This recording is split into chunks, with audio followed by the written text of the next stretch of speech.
Bonjour à tous, ici Thomas Amoudi et je vais vous parler de photographie. Aujourd'hui on va s'intéresser à un sujet qui me tient beaucoup à cœur, c'est la photographie argentique. Il était temps que je vous en parle sur cette chaîne, il y a plein de choses à dire sur pourquoi c'est intéressant et on va commencer tout de suite. Quand j'ai commencé la photographie en 2007, je suis rentré par la grande porte, entre guillemets.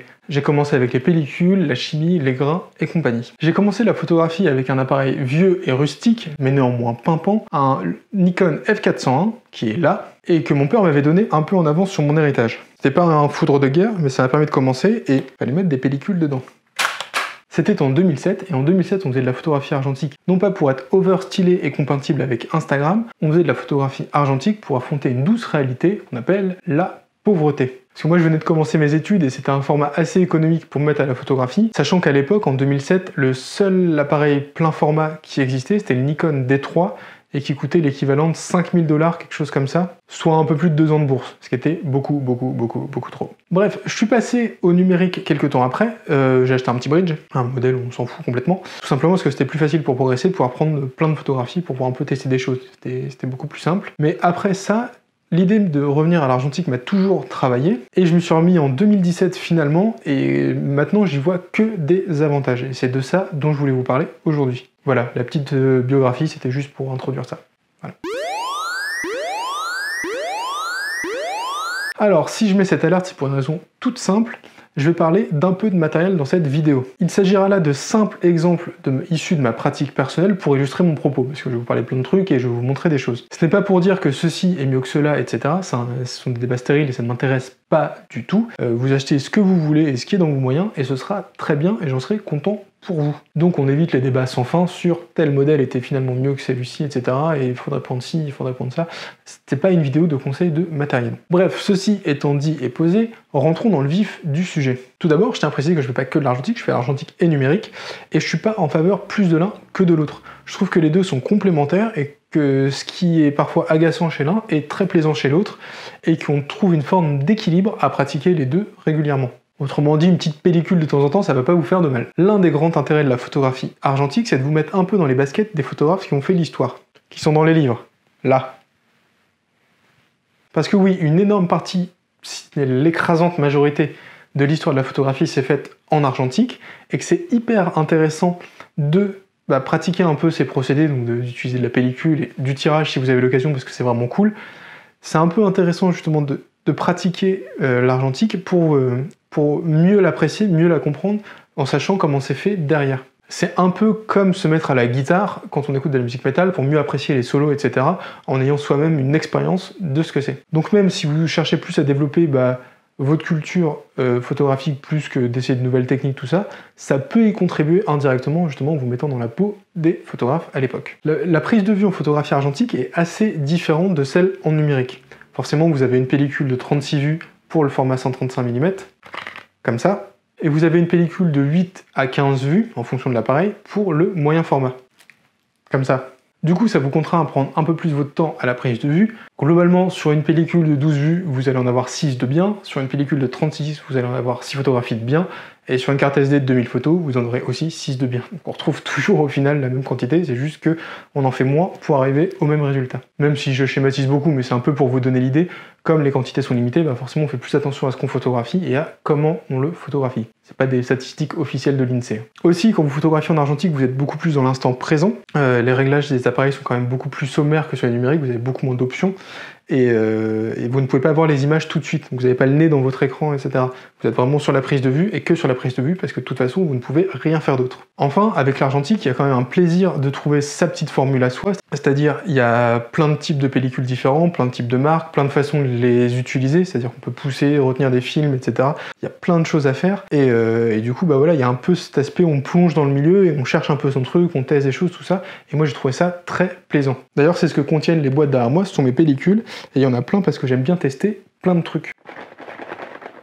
L'autre énorme intérêt de l'argentique pour moi, c'est que le matériel est très peu cher comparé au numérique. Mis à part quelques marques qui restent très chères, comme par exemple Leica qui fait des appareils à la main, etc., qui coûtent encore très cher sur le marché de l'occasion, vous pouvez acheter plein de choses très bien pour pas grand chose. Alors c'est pour plusieurs raisons. La première, c'est que le matériel a déjà décoté, du coup les prix ne baissent plus. Donc c'est aussi bien parce que vous achetez et vous revendez au même prix en général. Et aussi parce qu'il y a vachement moins de demandes, à part quelques modèles autour duquel il y a un peu de hype, globalement c'est vraiment pas cher. Par exemple, j'utilise cet appareil, qui est un Nikon F100. Donc il y a tout d'un Nikon moderne, hein. C'est l'un des derniers Nikon, réflexe Nikon argentique de sortie. Donc il a l'autofocus, l'avance rapide du film, etc.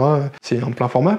Donc ça a un peu tout d'un réflexe moderne, et je l'ai payé seulement 220 €, un truc comme ça. Et ça c'est rien comparé au prix d'un réflexe numérique, parce qu'à ce prix-là, j'aurais même pas un réflexe entrée de gamme en fait. Alors que là on est déjà sur une gamme semi-professionnelle. Donc c'est juste pour vous montrer que pour les petits budgets, vous avez quand même des choses très très performantes qui marchent encore tout à fait bien. Il y a notamment beaucoup de formats qui sont totalement inaccessibles en numérique, et qui sont par contre abordables en argentique. Je pense qu'à tout ce qui est plus grand que le 35 mm. Donc il y a le moyen format, le grand format, etc. Donc qui va être les plans film et compagnie. Donc c'est des formats qui sont très grands, qui ont un usage un peu particulier, etc. mais qui sont du coup abordables en argentique. C'est ça que vous voyez derrière moi ici tout le temps qui traîne. Je vous vois. C'est un petit moyen format de chez Yashica que j'ai dû payer 250 € avec des compléments optiques et quelques pellicules. Donc vraiment, j'ai pas encore montré ce que j'avais fait avec parce que j'ai commencé des projets et je les ai pas terminés, je prends mon temps.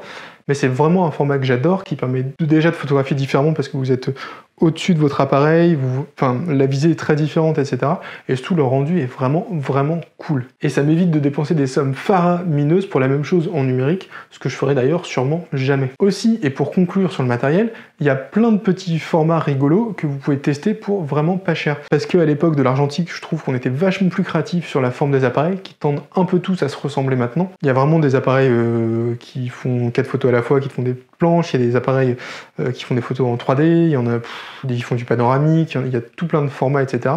Par exemple, un appareil que j'utilise beaucoup, c'est celui-ci. Tadam, c'est mon Canon QLG3, c'est un petit télémétrique, c'est l'appareil que j'ai le plus sur moi tout le temps dans la vie. Je l'ai tous les jours, tout le temps dans mon sac. C'est un petit télémétrique avec une focale fixe, qui est pratique pour faire plein de choses. Ça ressemble un peu à un Xant que j'y filme, mais sauf que c'est du plein format. Et que c'est mécanique, donc ça tombe jamais en panne. Donc je vous dis, il y a plein de petits boîtiers sympas et rigolos à découvrir. Il faut juste prendre le temps de creuser. Et d'ailleurs, à ce sujet, je vous renvoie au blog de Ben Bear, que je mets dans la description, qui est un blogueur spécialisé sur le matériel argentique un peu à pas cher low cost, qui fait beaucoup de veille là-dessus. Donc il a fait beaucoup de tests de petits appareils pour vous aider à vous repérer là-dedans et acheter vos premiers.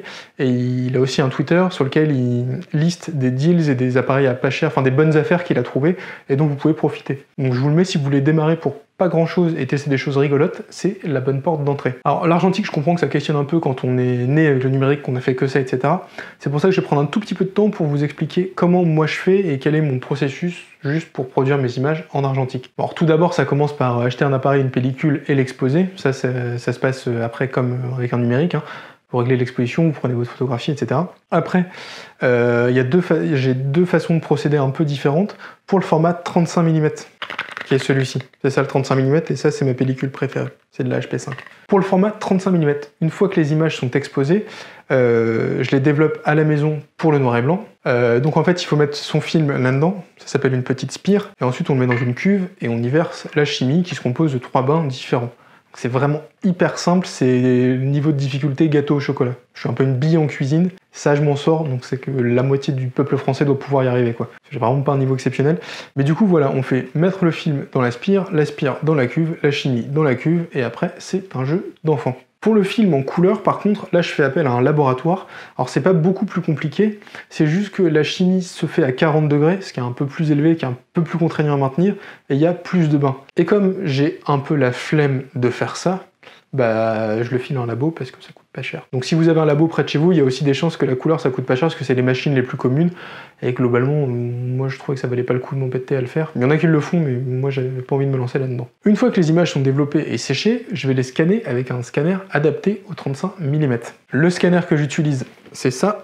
C'est un Reflecta RPS 10M. Je vous mets un lien dans la description vers un site qui l'a testé en profondeur si vous voulez plus d'infos là-dessus. Au final, comme il a une résolution assez élevée, il me sort mes images plein format à 24 millions de pixels. Donc c'est comme si avec mon argentique, au final, j'avais sur mon ordinateur des images numériques avec une définition de 24 millions de pixels, ce qui est quand même plutôt raisonnable. Ensuite, je fais un tout petit peu de travail numérique sur Lightroom, c'est-à-dire que je recadre, parce que le scanner scanne un petit peu plus large que la pellicule et sinon on a des bords noirs, et c'est moche. Et aussi, je corrige la balance des blancs, parce que le scanner le fait quand il scanne, mais il n'est pas toujours très juste, et des fois ça vaut le coup de corriger un petit peu pour que ce soit pile comme il faut. Mais à part ça, généralement je touche pas à grand chose, parce que si je fais de l'argentique et si j'achète des pellicules, c'est pour avoir le rendu des pellicules, parce que si je voulais triturer plus que ça, je ferais ça avec du numérique. Là j'essaye un peu de garder le caractère de la pellicule. Même si bon, le caractère de la pellicule ça veut pas dire grand chose, parce que d'un scanner à l'autre, voilà, etc. Enfin, il y a chaque étape de la production d'une image en argentique, il y a des choix à faire, etc. et ça rend jamais exactement la même chose. Mais j'essaye quand même de rester relativement fidèle au rendu de la pellicule à la base. Pour le scan de la pellicule 120, donc la pellicule moyen format,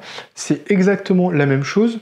On peut aussi développer soi-même, je fais le noir et blanc à la maison. C'est juste que la spire est un peu plus grande, parce que la pellicule est forcément plus grande du coup. Et là je fais le tout au labo, parce que j'ai pas de quoi scanner le 120 mm, du coup je les laisse tout faire, et ils m'envoient des images après, et je fais les mêmes traitements sous Lightroom derrière, juste pour qu'elle soit nickel. Donc ça c'est juste mon processus, c'est pas la solution universelle à tout, etc.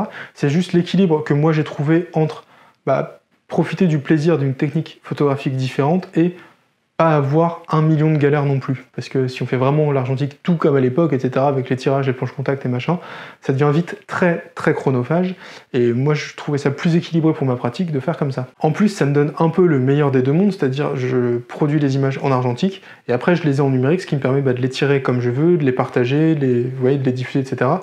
J'ai un peu que les avantages des deux pratiques sans les inconvénients. J'espère que cette vidéo vous aura donné envie de vous mettre aussi à l'argentique. Si vous avez des questions ou que vous avez besoin de références ou autre chose comme ça, n'hésitez pas à les poster en commentaire, je me ferai un plaisir d'y répondre, parce que c'est aussi dans mon intérêt que vous vous mettiez à l'argentique, parce que plus il y a de photographes qui continuent à utiliser l'argentique, plus les labos et les machines restent en état de fonctionner, plus les producteurs continuent à faire des films, etc.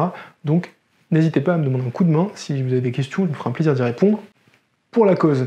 Aussi, je vous mets un petit lien vers mon compte Instagram, parce que avec mon ami Richie Lem sur Insta, on fait souvent des défis argentiques. Je vous mets un lien dans la description vers les défis qu'on a déjà fait. Souvent, c'est une petite contrainte autour de l'argentique. On réalise le défi tous ensemble, et ensuite on se montre les images sur les réseaux sociaux. C'est vraiment sans prétention, c'est pas un concours ou quoi que ce soit. C'est juste histoire de pratiquer tous ensemble autour voilà, de cette technique qu'on aime bien, qui est la photographie argentique. Merci à tous d'avoir regardé cette vidéo jusqu'au bout, j'espère qu'elle vous aura plu. Si vous l'avez appréciée, vous pouvez lui laisser un petit pouce bleu et vous abonner. N'hésitez pas non plus à la partager autour de vous pour répandre la bonne parole sur la photographie argentique. Je vous mets un lien dans la description vers mon livre qui s'appelle 10 outils indispensables pour votre projet photo, et il parle de photographie argentique dedans. Il y a un des chapitres qui lui est dédié, ce que vous pourrez lire à l'intérieur. Il est gratuit et le lien est dans la description. Et moi je vous dis à bientôt et prenez plein de photos.